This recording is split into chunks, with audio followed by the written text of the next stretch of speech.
ఈరోజు జరిగినటువంటి Jubilee hills elections counting లో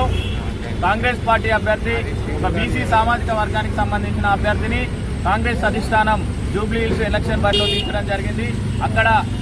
ప్రతిపక్ష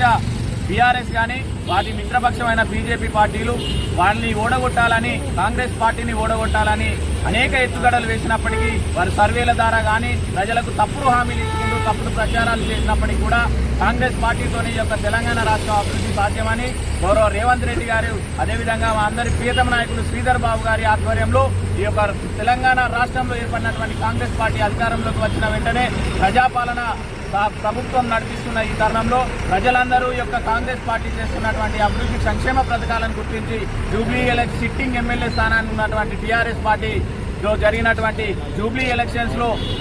కాంగ్రెస్ పార్టీ అభ్యర్థి బీసీ నాయకుడు యాదవ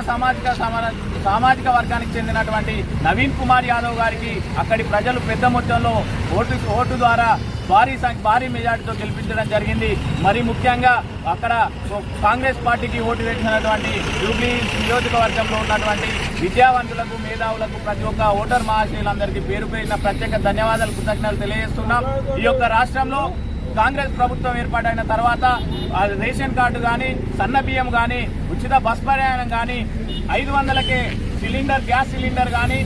రైతులకు బోనస్తో పాటు తడిసిన ప్రతి ఒక్క ధాన్యాన్ని ఈ యొక్క ప్రభుత్వం కొంటూ ఉన్నది. అది ఇచ్చినటువంటి అనేక హామీలను నెరవేర్చు ఈ యొక్క ప్రజా సంక్షేమం కోసం పాటుపడుతున్న ప్రభుత్వం ఏదైనా ఉంది అంటే తెలంగాణ రాష్ట్రంలో ఏకైక పార్టీ కాంగ్రెస్ పార్టీ అనేది ఈ రోజు రాష్ట్రంలో ఉన్నటువంటి ప్రజలు గుర్తించడం జరిగింది. దానికి ఉదాహరణనే జూబ్లీ ఎలక్షన్ లో నవీన్ కుమార్ యాదవ్ గారు గెలుపొందడం ఇదందరి శుభ పరిణామం. రానున్న రోజుల్లో ప్రతిపక్ష బీఆర్ఎస్, మిత్రపక్షం బీజేపీ నాయకులు మీరు ఇంకా అనేక చీకటి ఒప్పందాలు నెరవేర్చుకొని, చీకటి ఒప్పందాలు కుదుర్చుకొని ప్రజల్లో తిరుగుతున్నప్పటికీ కూడా మీ యొక్క దొంగ హామీలను, మీరు ఇస్తున్నటువంటి మాయ మాటలను ప్రజలు నమ్మే సిచ్యువేషన్ లో లేరు. రానున్న సార్వత్రిక ఎన్నికల్లో ఇటు జెడ్పీటీసీ, ఎంపీటీసీ, అదేవిధంగా సర్పంచ్ ఎన్నికల్లో కూడా ఇదే విధంగా ప్రజలు మీకు బుద్ధి చెప్పడం జరుగుతుంది. ఈ యొక్క